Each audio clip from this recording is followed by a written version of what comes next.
Okay, good morning, everybody, or good afternoon, depending on where you're located. Welcome to today's CAP registration webinar from McEntee Law Group. My name is Irene Lee. I'm a senior immigration attorney here at McEntee Law Group, headquartered in Chicago, which you see the beautiful bean here on our screen. We still have some folks trickling in, and I have my wonderful moderator and host, Melly, also, and she is putting information into our chat about how you can go ahead and utilize our Q&A function during the course of this webinar. So throughout the course of the webinar, please do, if you do have a question, feel free to look at the webinar chat and follow those instructions. We do have a Q&A section at the very end of this session, so please feel free to put them in the chat and we'll go ahead and answer as many as we can at the end of the webinar.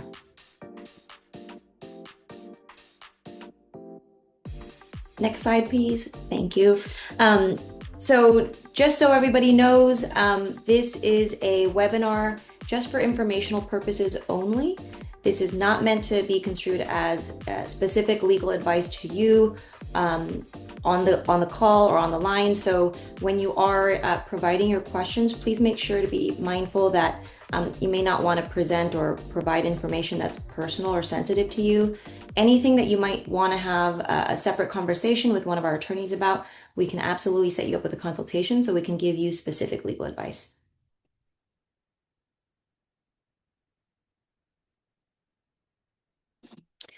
Okay, so today's agenda, we have a lot to cover, and I hope that we're going to be able to cover everything that everyone on this phone call is looking to get answers for. I know there's some burning questions about some changes happening this year, and frankly, there's been a lot of changes all over the board. So happy to go over that with everyone today. We will first go over the H-1B in general. For those of you who may not be as familiar with what the H-1B visa is, we'll talk a little about what this visa is, what the key features are, kind of why it's been a pretty high in-demand visa. We'll also go over what we call the H-1B cap, or sometimes it's also referred to as the H-1B lottery. And this process is a process by which new applicants, so those who have not had H-1B visa before, or it's been a really, really long time since they've had it and they've exhausted their first visa up, they would undergo this cap process to be selected because there is a higher demand than supply. We'll also go over changes for what we expect to happen for this year's CAP season based on the new administration's recent policies. We will go over what the CAP registration process looks like, what the post-selection process looks like, meaning once you're selected, you get that winning lotto ticket, what happens then? And then we'll also talk about, plan Bs. So if the H-1B cap isn't something that works out for you or your candidates this year, what are the alternatives? What other things can you look towards to secure work authorization or ability to stay in the United States? And then last but not least, we will wrap it up with how to get started. So if you're interested after this webinar in getting started on the CAP or you have more questions, we'll give you some instructions and then we will open up the floor to Q&A. And before we kind of get into the rest of the topics today, I do also, for those of you who are new to McEntee Law Group and may have received this invite through a friend or anything like that, just a quick introduction. McEntee Law Group is based and headquartered in Chicago, but we have presence all over the United States and abroad in Ireland. And we focus primarily and almost exclusively on immigration. We do immigration, employment-based immigration, we have family-based immigration, and we have sports and entertainment immigration. So we do a lot of different cases. We've been around for over 15 years. Our founding and managing partners are both immigrants themselves and have gone through actually the H-1B visa process as well. So we're intimately familiar with this process and we know how much is riding on people's futures when you think about the H-1B. So we're happy to kind of present this information to you. I myself am a senior immigration attorney at McEntee Law Group, and my practice is exclusively employment-based immigration. So this is our bread and butter.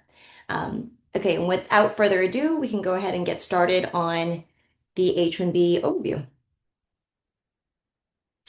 So for those of you who are less familiar with the H-1B visa program, the H-1B visa is what we call a non-immigrant, meaning not a green card related visa. So it's a temporary work visa category that allows employers to petition for highly skilled foreign talent to work in something called specialty occupations.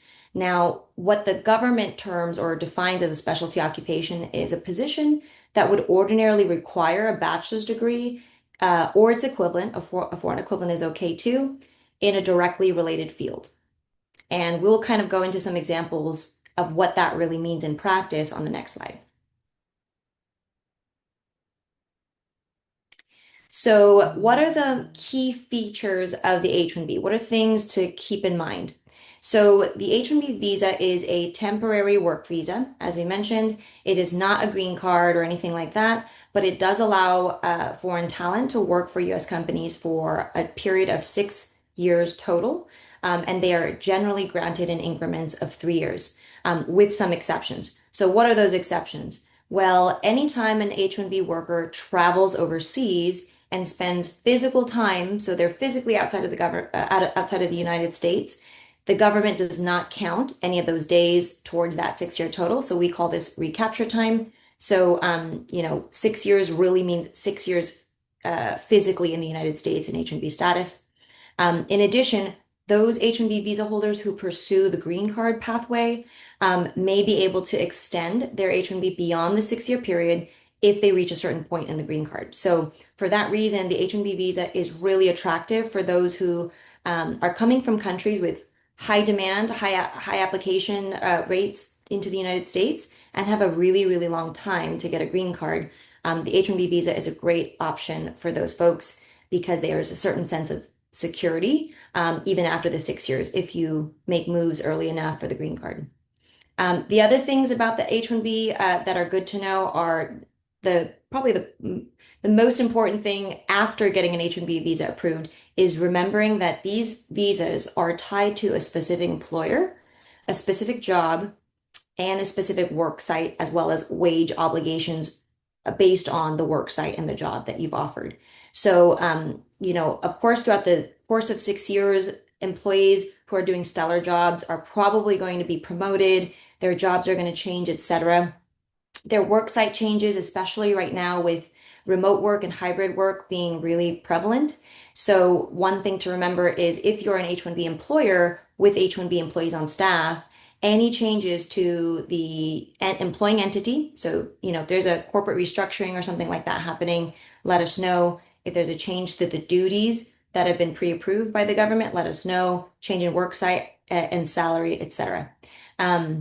In addition to this, the H-1B is what we call a dual intent visa. So earlier we kind of referenced the green card, and unfortunately, not all temporary work visas allow for those visa holders to pursue the green card without complications. The H-1B visa is one of those visas that is quote unquote dual intent and therefore does allow for those holders to go for a green card. So this is also a huge benefit. And it minimizes a lot of complications for those who want to stay long term after they get the temporary work visa. In addition, H-1B visa holders are allowed to bring dependents in. So this includes spouses and children under the age of 21 who are unmarried. And examples of H-1B visas. So earlier we were talking about this concept of specialty occupation. What does it really mean in practice, like a bachelor's degree in a related field? And in the real world, sometimes we joke that with our clients that in the real world, the H-1B world and the real world is very different sometimes in recruiting, and the realities of recruiting in the market right now are different than what maybe the H-1B framework implies that it is. That being said, the H-1B, in order to qualify, you do need to show that the offer that you have for this candidate is in a role that would ordinarily require a bachelor's degree in a specific field. So examples of this can include engineers, graphic designers for those in the arts, financial analysts, accountants, lawyers, etc. There's the list is endless, but the key thing to know is that you do need to have a legal team assess the visa eligibility for these individuals because you do want to make sure that not only does the job offer meet the requirements of the H-1B visa, but also the candidates have the right degrees. And sometimes, when you're hiring, you may be looking at a candidate that has amazing experience, all relevant, 12 years of experience, but they may not have the exact degree. So in those instances, there are ways to potentially combine relevant experience with any kind of formal education they might have had to get them that relevant experience for the H-1B and meet that visa eligibility requirement. So very important to basically reach out to your legal team and assess that early on. And last but not least, this is a great option for those who are on other temporary visas. So that includes the F1 student visa, the J1 trainee internship visa, the temporary TN visa for Canadian Mexican nationals, and those on a dependent visa who may not be able to work at the moment, but have a means of being qualified for the H-1B and want to work. This also provides some level of flexibility that we'll talk about further into the presentation, and the green card as well.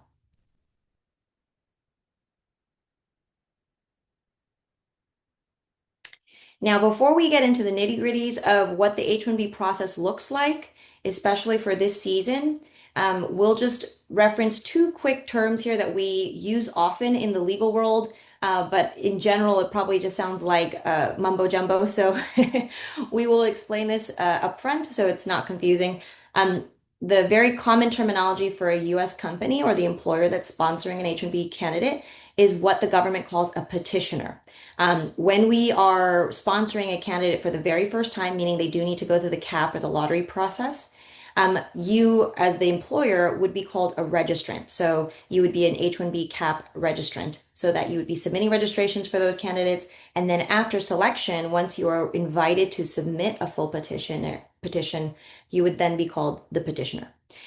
For those candidates who have the offer in hand and are eligible for the visa, these individuals are coined as beneficiaries. These are foreign nationals that are eligible for the H and are your sponsored candidates.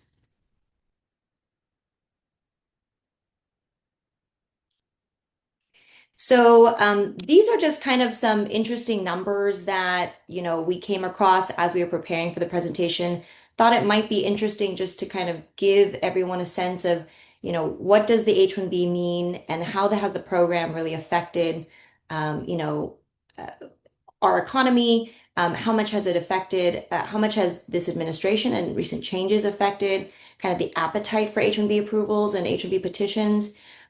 So some of these numbers is just a snapshot of some of the impacts of recent changes under different administrations, and of course fluctuations in job market availability, etc. So the first stat is related to how many petitions were approved in 2024 in a recent year. Recently, in 2024, it was over or about 400,000 petitions. Now, that is double since 2020, which means that the demand for H-1Bs has generally remained pretty high.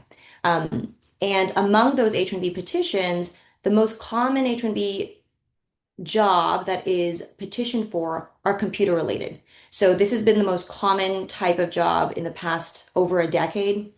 And that's probably no surprise to many of you who are in the tech space or are considering registering anyone on your staff for H-1B.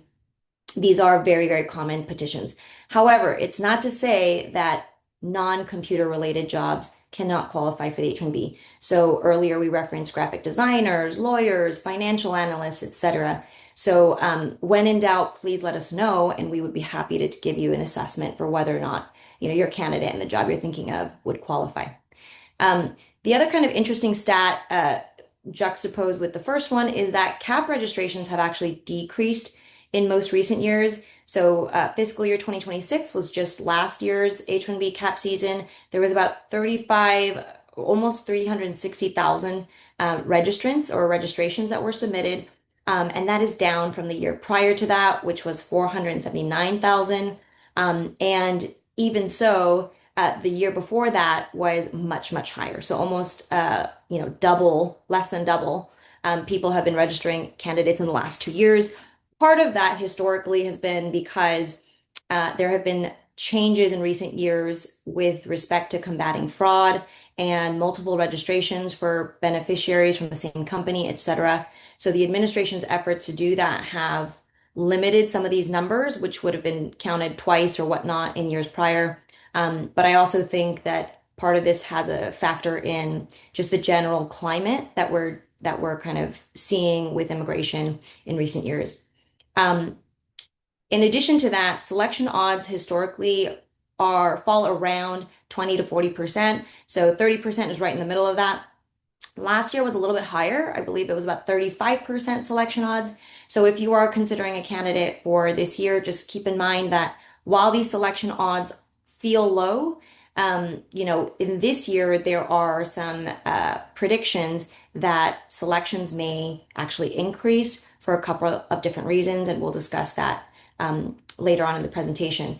The other image I just wanted to point out is this very interesting image related to the employers in the United States that have pretty much scooped up most of the H-1Bs in the last couple of years or so.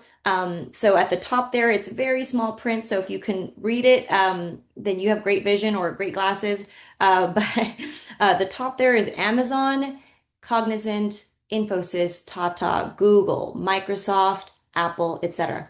Now, why do I bring this up? Is it because you have to be a Google or an Amazon in order to get H-1Bs? Absolutely not. The reason why I bring up these statistics and the top kind of quote unquote players in the H-1B space is because it emphasizes how important and critical the H-1B visa program is to major companies, but also just the industry itself in terms of tech.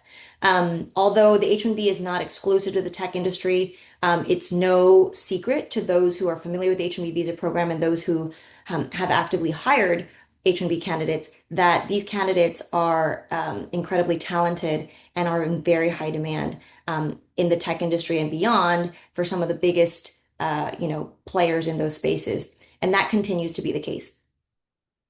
So we will move on to the next slide and we'll talk a little bit about what H-1B cap is. So for those of you who have never gone through this process before, this season that we're kicking off is the annual H-1B cap, sometimes called the H-1B lottery.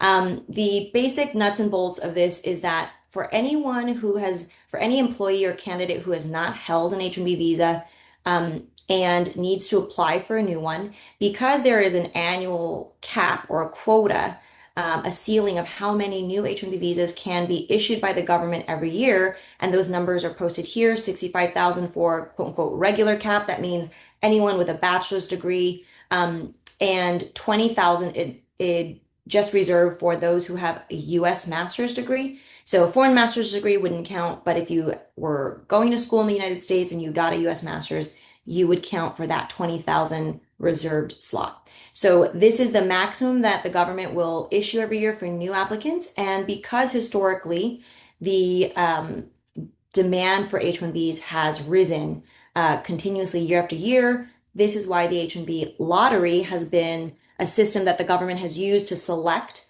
individuals who are invited to then submit an H-1B cap petition. So just to sum this up, the cap really deals with two parts. It's the registration, meaning the lottery selection. And then after registration, if you've been selected, you can then go ahead and submit an H-1B petition. And if that is approved, then your candidate will transition over to H-1B status as soon as October 1st or later. And the online registration process that the USCIS now uses started back in 2020. If you are new to that process, no problem at all. We will walk you through it.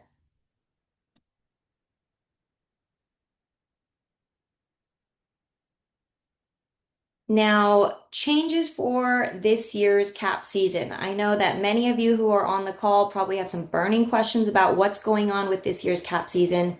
The truth is there's still a lot of factors in the air. So, and we'll talk a little bit about this, but we will give you everything that is the latest and greatest in terms of what we know about what's going to be happening this year. The government, part of the reason why there are some factors in the air is because the government has not yet officially announced the start of this year's season. And so those of you who are on this call and getting a head start in January, pat yourself on the back. You are way ahead of the curve. But once we do receive official details and announcement from the USCIS, we'll be able to provide you with more kind of concrete dates and things to expect. So here are the proposals and changes that we anticipate for this year. Number one is a wage-based selection process. So in the past, the government has conducted their registration process by a randomized lottery.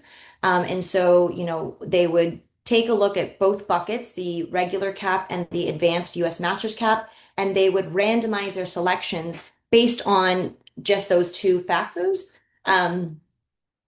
And then send out the registration notifications by April 1st. And then those candidates will be able to go ahead and submit a petition. Now, what we're seeing is that there has been a recent proposal that is set to take effect, a rule that's been finalized and set to take effect on February 27th. So that would be in time for this year's cap season because it does not open until March. And instead of a randomized cap lottery, there will be a wage-based weighted selection process. What does that mean? This means that in prior years, you were required to submit some information about your H-1B candidates, but it was pretty much basic information related to who they are, what their passport numbers are, their date of birth, etc., and whether or not they would qualify for the US Masters cap. Now, with this proposal, the government is essentially saying we are going to prioritize higher paid workers for selection. So the higher paid you are, the better your chances of getting selected in this year's lottery. So the government proposal has been kind of divvied up, and you can look at it as based on wage level under the government's wage system. There's a level one being entry level and a level four being the highest or more senior levels. And based on which level your candidate's salary would fall under, using an analysis of what kind of job they're doing, where they're working, and what their salary is, depending on where their salary falls on this government's wage data or private wage data, if employers want to use that, they would be entered into, their names would be entered into the lottery X number of times that correspond with that level. So level four would be four entries, level three, three entries, two entries, level one is one entry. So this is, regardless of how folks might feel about kind of the logic and rationale behind this, this seems to be kind of the main priority for this government administration for this cap season is making sure highest paid workers are receiving essentially priority here. January 1 also brought with us the new year and a memo, another new memo. Just something to keep in mind is that the government, as they ramp up, many of you probably have heard about travel bans and things like that. In the news, it feels like the news is changing every week. But as it stands now, there may be adjudicative holds, meaning petitions that are submitted for nationals of 39 travel ban countries could potentially receive a pause on their applications. So if that's a concern with any of your applicants or any of your candidates, please let us know and we can walk them through what that might mean.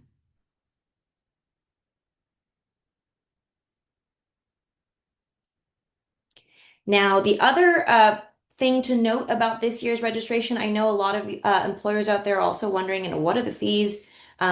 Over the years, the fee structure for USCIS has changed quite a bit. So we wanted to make it very clear to show you exactly what the fees will be for this year. Keep in mind that these fees do not provide our legal fees. So if you're interested in actually getting started, let us know and we can provide you with that. These listed here are the government filing fees. And so you see here, there's an online registration fee that we expect to continue to stay the same at $215. And then we have a series of different fees that are associated with filing the H-1B petition. So one thing I want to just make clear is that first registration fee is required for the first step, which is the CAP registration. And the rest of the fees are only required if your registration is selected and you're invited to submit an H-1B petition. That last fee there too, the optional premium processing, something that is very popular, especially these days with unpredictable delays at USCIS. I want to note that there has been a fee increase proposed, and that is expected to take March 1st. So that would be in time for this year's cap lottery. It is being raised from $2,805 to $2,965. That is a strictly government fee. But what it does is that instead of waiting maybe 5 to 6+ months for an H-1B petition to be approved after it's been submitted, premium processing, even though it's a hefty fee, reduces that wait time to about 3 weeks. And last but certainly not least is the infamous $100,000 fee that had everyone in a tizzy, law firms, beneficiaries, employers, and frankly, it sounded like the White House alike. After it was announced via a presidential proclamation in September of last year. So, if folks recall, this was all over the news and in kind of true Trump administration fashion, this proclamation came out late, right before a weekend, and was to take effect on a Sunday while most folks, hadn't been checking their email. The proclamation, the kind of the most relevant piece of this relates to this $100,000 fee for H-1B applicants. So what this means is that now it does not apply to all applicants, but it only specifically applies to beneficiaries who are outside of the United States that require consular processing or people who may be inside of the United States but cannot change status to H-1B. Now, what does that mean in reality? So that means if you are looking for recruiting overseas and you have a candidate that's in China or London or Canada, and they have no means of entering the United States before or at the time that you file an H-1B petition, and they are required to actually just remain overseas, those are the candidates that would be subject to this $100,000 fee. In addition, let's say there's a candidate who is in the United States, they are in J1 status, and their J1 program ends March 30th. Now, or I'm sorry, maybe their J1 program ends like in a week. So they're physically in the United States, but you get the process started while they're here. Now, those individuals, unless there is a means for them to, maintain some kind of status from when their J1 program ends until when you are requesting an H-1B petition, if that registrant is selected by October 1st. If there's no means for them to change status because they can't maintain valid status up until the end of September, they would potentially be subject also to the $100,000 fee. Those who it does not apply to, these are people who are inside the United States who can apply for a change of status. So a very common example of this is an F1 student who has graduated and is on OPT, and their OPT doesn't expire until sometime in 2027. Those individuals who are selected and file an H-1B petition would be eligible for that change of status, and they do not need to pay the $100,000 fee.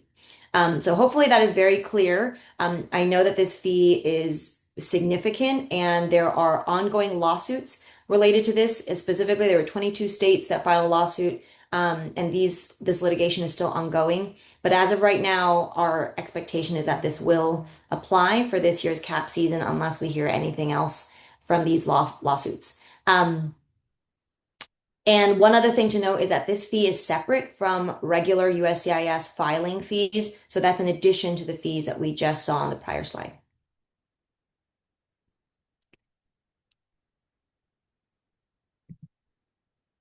Next slide, please.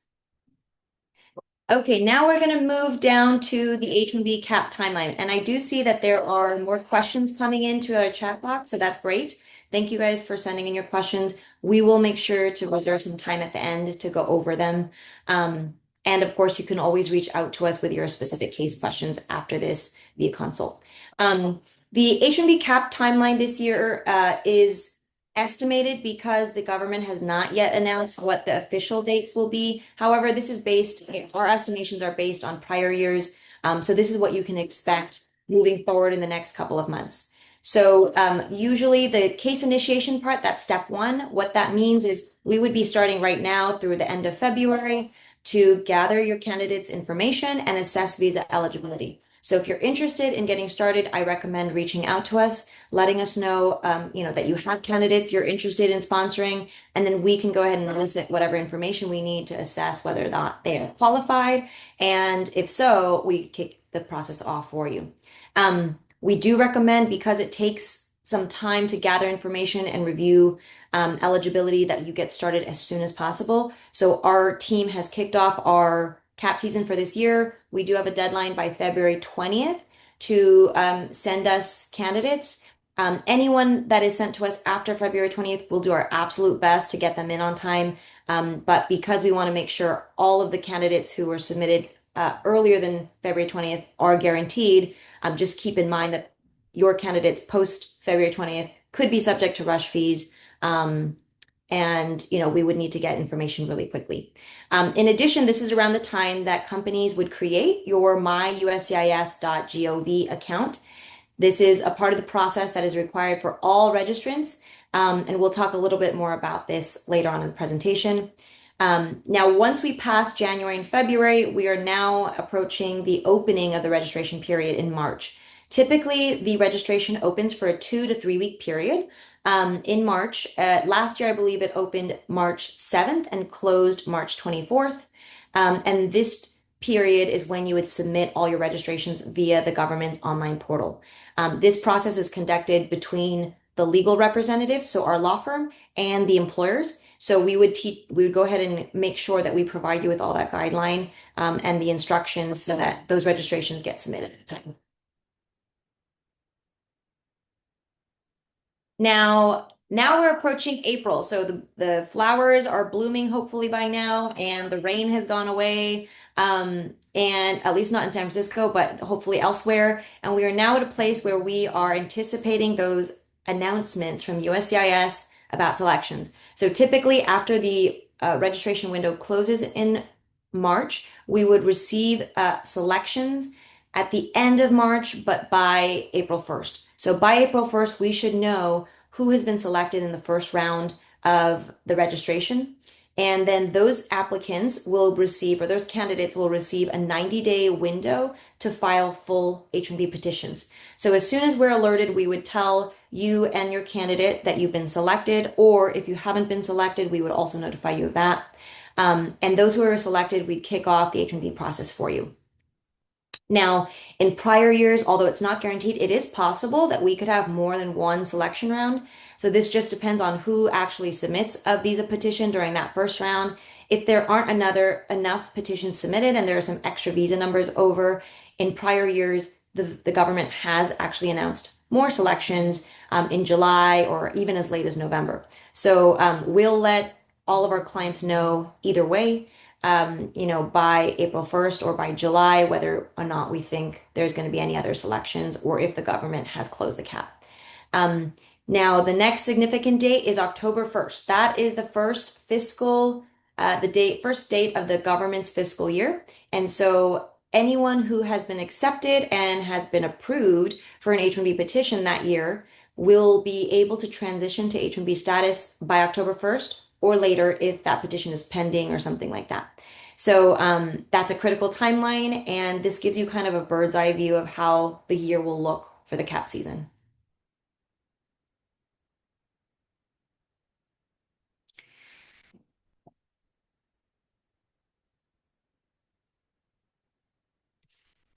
Oh, I think we could go. Yeah, there we go. Thank you, Melly. Okay, so now we are going to talk a little bit about the CAP registration. We're going to give you some more insider scoop into how this works. So this registration process, as we mentioned a little earlier, was introduced in 2020 in an effort to modernize the H-1B CAP selection process. Now it is fully digital. And so it's online. It's conducted through the government's website, myuscis.gov, and employers are required to create organizational accounts. Those employers who have accounts from prior years that haven't touched it in the last year or so, your account should be automatically converted into an organizational account the next time you sign in. If you have questions about this, let us know.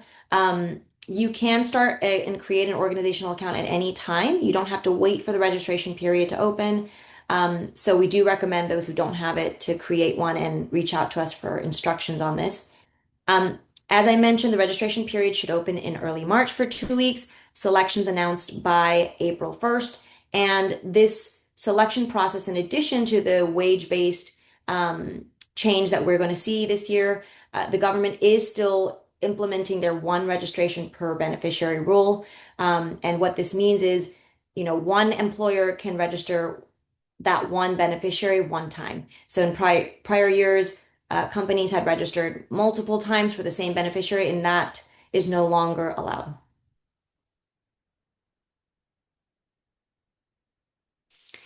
Now we get to organizational accounts. So for those of you guys who are new to the system, this is kind of what the website looks like when you first land and you kind of navigate and poke around. As I mentioned, it's required for all H-1B cap employers or registrants. You can create the website or you can create your account directly on myuscis.gov, and it enables that online collaboration between legal teams and companies to submit registrations. Keep in mind that these organizational accounts are relatively new and they have different roles across a company's group. So you can designate administrators and members. Administrators have the most authority when it comes to registration. So you're going to be given the authority to manage and invite new members from your company to collaborate on MyUSCIS. Administrators also have the power to review and approve registrations. They can also pay for registrations, etc. Members can view things, but they have limited function compared to administrators. One thing to know is administrators, the companies who work with McEntee Law Group, please don't pay for your registrations. We will handle this for you. But just to give you a sense of what administrators can do, it's quite a lot. Now, registration information. What kind of information do we need in order to analyze your cases and put in the information needed for those registration applications? So, three buckets. It would be basic employer information, so company name, FEIN, whoever your authorized signatory is. Usually that's your administrator for your registration, but doesn't always have to be. And we'd also like to know where you're located. In addition, we would also provide beneficiary data. So in the past, basically very standard stuff, full legal name, date of birth, valid passport information, and we also want to see resume and education documents to determine whether or not they're eligible for the master's cap.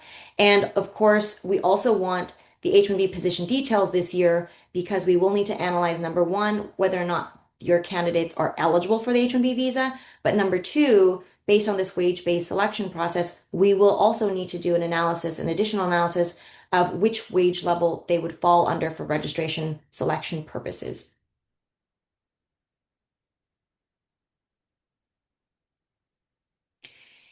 Now we get to the exciting stuff. Once you've been selected, you got the golden ticket. Willy Wonka has provided that ticket to you in your chocolate bar, and you have been selected, your candidate has been selected, and you're excited to get started on April 1st. So what happens now? We would let all of your candidates know, including you. We would, if we needed any additional information to prepare the full H-1B petition, we would let you know at that point as well. And then we'd take the next couple of weeks to go ahead and prepare the paperwork for the H-1B submission. Usually preparing an H-1B petition takes several weeks. And so that process will be ongoing through that 90-day filing period that the government gives us. If the petition is approved after it's been submitted, then again, as I mentioned earlier, October 1st would be the very first date that H-1B status could take effect. Now, I don't expect anyone on this call to actually take notes or memorize the documents needed for the H-1B filing. That's really our job. But just so people have a bird's eye view of what all goes into these petitions, the TLC that goes into some of these petitions. It's a bunch of government paperwork, of course. It is the labor condition application, which is essentially a prerequisite to the H-1B and lists out the wage obligations for the H-1B position. Your selection notice, a detailed company letter of support that we would prepare on your behalves, and candidate information and company information, as well as filing fees. So that kind of makes up the ingredients of a successful H-1B complete H-1B case. Now, this is something that is good to just make sure folks who have F1 students on staff aware of, or if you're on an F1 visa. CapGap is a discretionary or a grant of extended work authorization and stay in the United States for F1 students who have OPT or STEM expiring after we file the H-1B petition, but before your H-1B status can take effect. So earlier, if you recall, I mentioned that those who can maintain status all the way until their H-1B takes effect on October 1st can be eligible for a change of status, meaning they don't need to go to the consulates, they can stay in the country and automatically change from F to H, for example.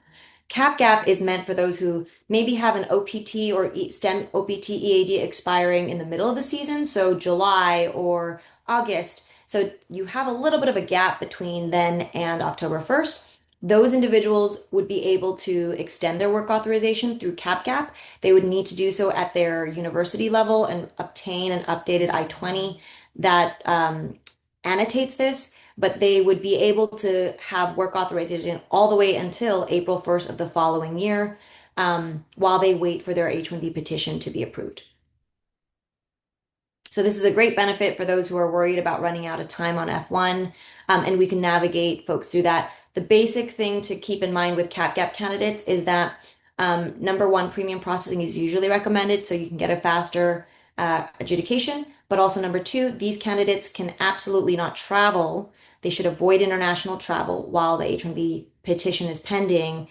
Traveling while you are given cap gap would effectively uh, disrupt your ability to stay on cap gap, so you would no longer be given that extra extension. They could also get stuck overseas if they don't have a visa stamp. And in addition, the change of status request would be denied if they're found outside of the country, and then that $100,000 fee could kick in. So just a very important point for cap gap students. Please stay in the country if you can, and if you can't, discuss that with your legal team to make sure you strategize with your employer on the best steps for you.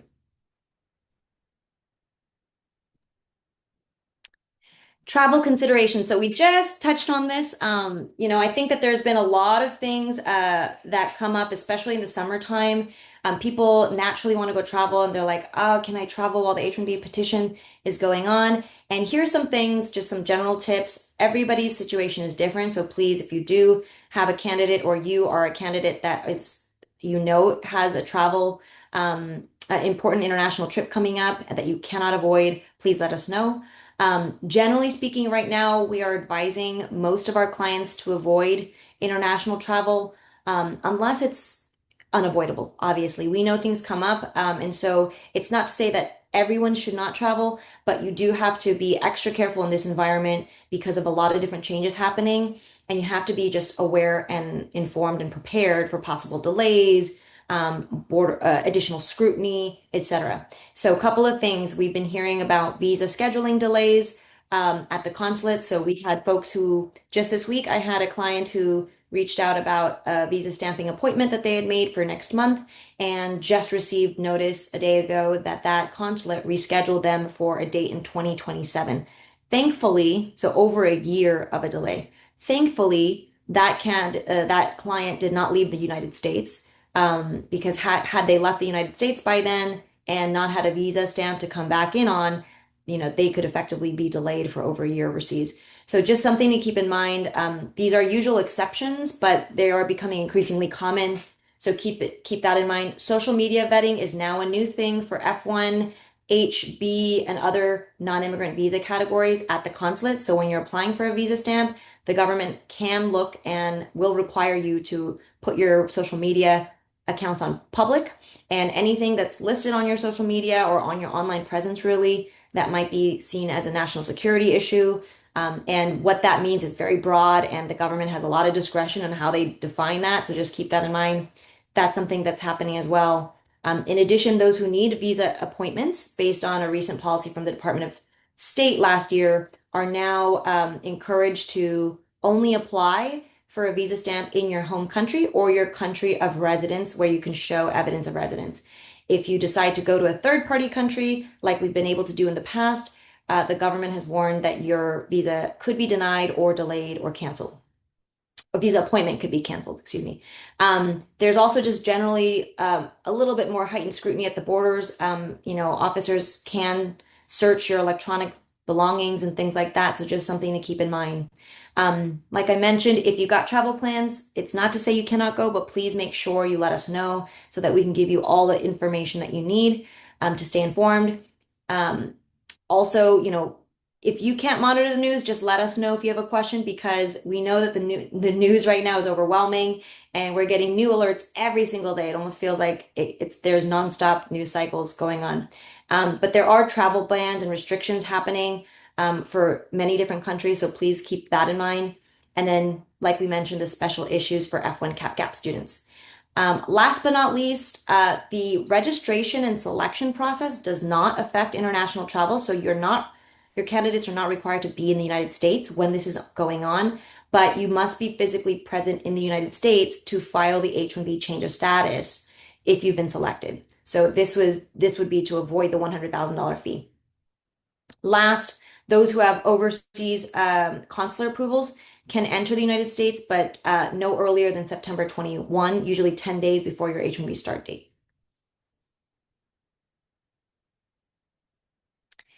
Now, what about life after the lottery? We're reaching towards the end of this presentation, so for those of you who are still on and listening, thank you so much.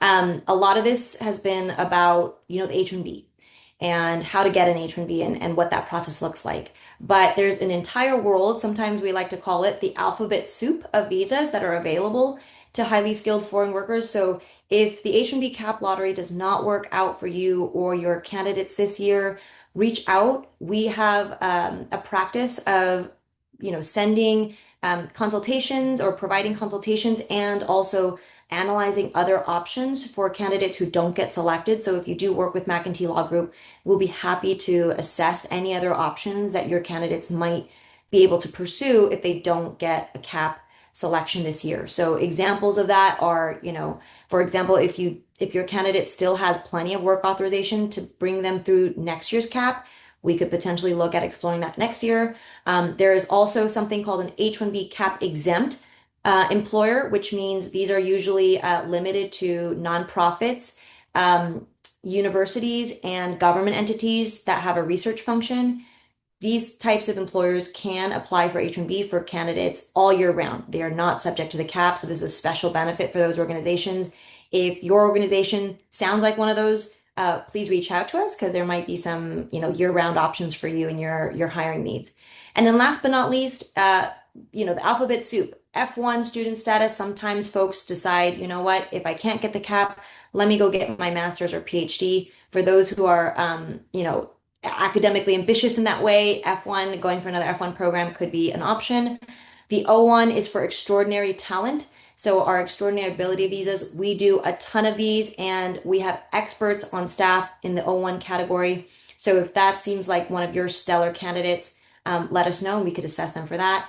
TN, H-1B1, E3, these are all country specific and special visas meant for those nationals who have nationality from Australia or Chile, Singapore, Mexico, Canada. So these could be potential options for your candidates from those countries if they don't meet the H-1B cap this year.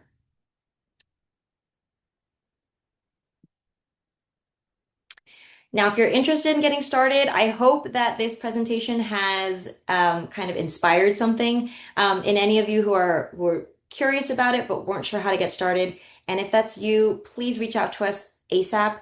I can't stress enough how important early preparation is. So please don't wait till the last minute right before registration opens. We want to make sure that we identify and fully vet your candidates for you and do all that heavy lifting so that you can do just letting us know who it is. You can get your internal approvals taken care of and get that part of the process handled. So what I recommend for employers now is please go ahead and identify any candidates who are either in the recruitment process or who are on staff that have temporary visas and may be looking for an alternate visa to use to extend their work authorization or get work authorization. I would prioritize those who have limited time left on current visas. So anyone who is on an F1 has graduated and only has a couple years left on their OPT or STEM, those are candidates I recommend, and anyone else who has a visa that might be expiring pretty soon. And we talked about a little bit about the My USCIS organizational account. Let us know if you need help with this. And there is never too early of a time to reach out to our legal team. So I always recommend, if you can, reach out to us before you make final offers to candidates because, things like salary and job duties and things like that may affect the H-1B analysis. So we're always happy to kind of collaborate with you early in the process. Last but not least, reach out to us. If you have more questions, we'll be answering a couple of questions towards the end of this now. for those of you who have shared some questions, but we are available for consults after this as well. And I'm also going to announce an upcoming webinar for those who are interested in learning a little bit more about options for candidates in terms of visas.